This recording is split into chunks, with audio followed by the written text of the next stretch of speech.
Story आपके रोंगटे खड़े कर देगी। इसमें एक लड़की जो प्रेग्नेंट होती है, वो समुद्र के पानी में अकेले ही बच्ची को जन्म देती है। अपनी नई पैदा हुई बेटी के लिए किस तरह हर मुश्किल का सामना करती है। कहानी का अंजाम भी काफी ट्विस्ट से भरा है। पूरी फिल्म में एक भी बोरिंग मोमेंट नहीं है। कहानी शुरू होती है खाने पीने की कमी के कारण स्पेन और आसपास के देशों ने एक खौफनाक एक्सटर्मिनेशन प्लान शुरू किया। शुरुआत में हुकूमत ने सभी बूढ़े लोगों को खत्म करने का हुक्म दिया। 7 महीने बाद निशाना बना बच्चों और प्रेग्नेंट औरतों का। फौज को हुक्म मिला कि उन्हें पैदा होने से पहले ही मार दिया जाए। जिंदा रहने के लिए लोगों ने अपनी सारी जमा पूंजी खर्च दी और जान की बाजी लगाकर इलीगल तरीके से दूसरे इलाकों में भागने लगे। निक और उसकी बीवी मियां भी उनमें से एक थे। एक एजेंट के जरिए रात के अंधेरे में वो एक कंटेनर में घुस गए। उस कंटेनर में और भी प्रेग्नेंट औरतें और बच्चे थे। एक औरत ने एक छोटी सी सुराख बनाई और उसमें से थोड़ी हवा आने लगी, जिससे अंदर की घुटन थोड़ी कम हुई। उस छोटी सी झरोखी से उन्होंने देखा दुनिया का एक दर्द भरा चेहरा।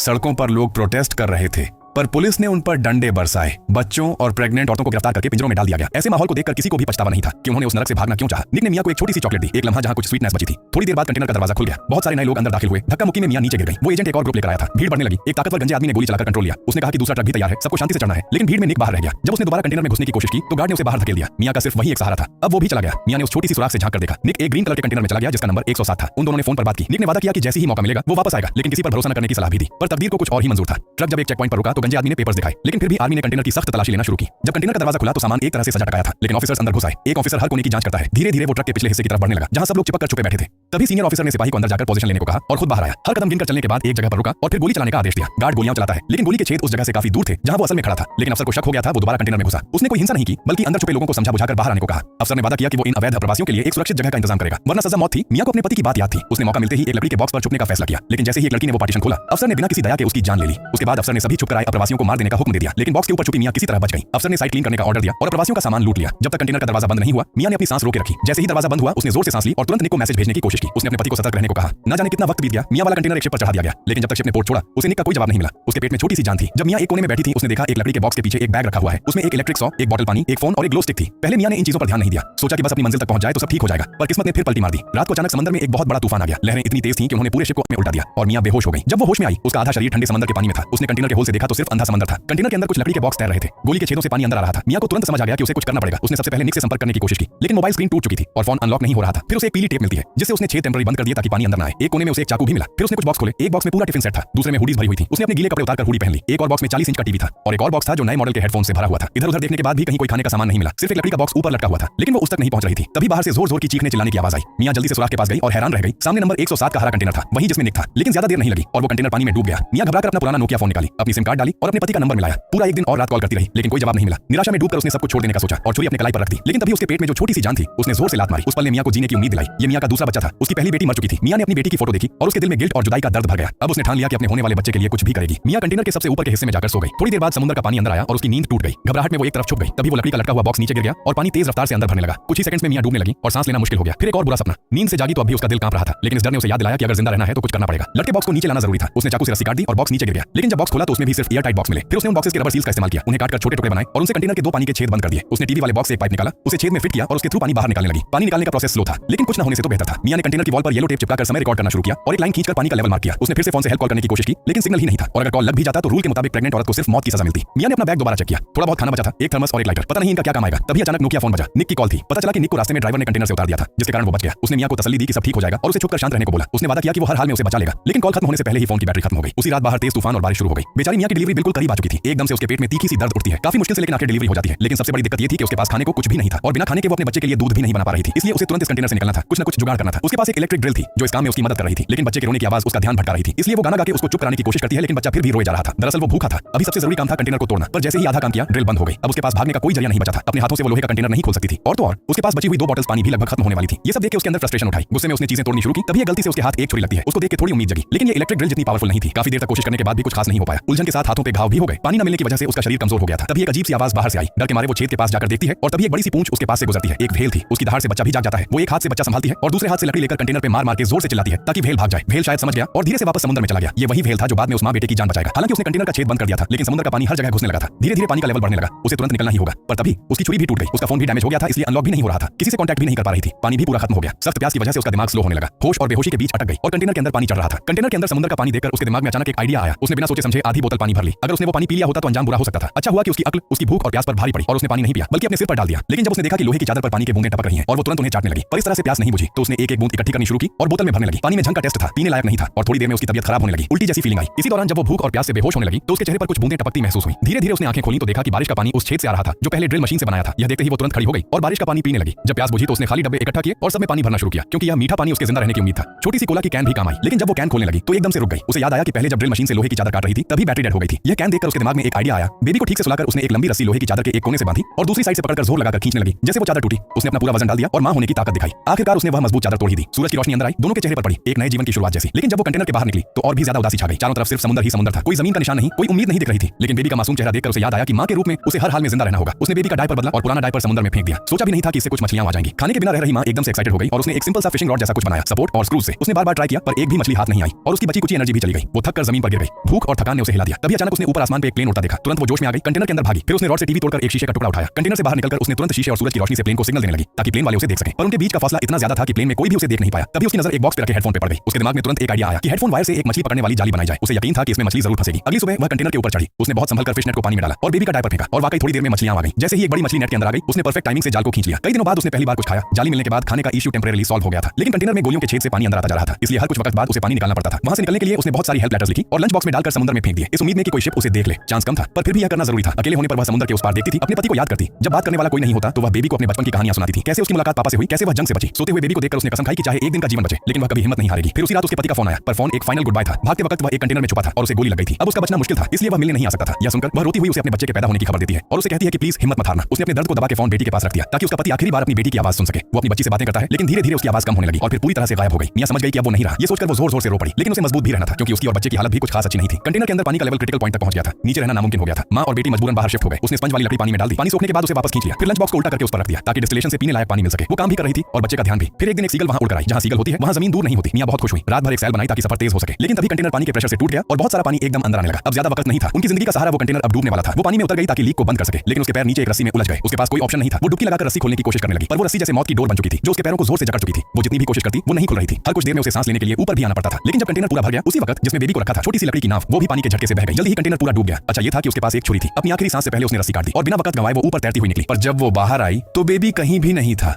वो घबरा गई और इधर उधर देखने लगी। जब वो कुछ समझ नहीं पा रही थी तब वही पहले वाली व्हेल वापस आ गई। वो व्हेल को देखकर डर गई और भागने लगी, लेकिन व्हेल ने उसे कोई नुकसान नहीं पहुंचाया, बल्कि व्हेल सीधा उस छोटे लकड़ी के छतरी तक आया जहां बेबी था। व्हेल ने बहुत सारी पानी की बूंदें बेबी पे गिराई और बेबी तुरंत रो पड़ा। बेबी की चीख सुनकर मियां का ध्यान तुरंत उस तरफ गया।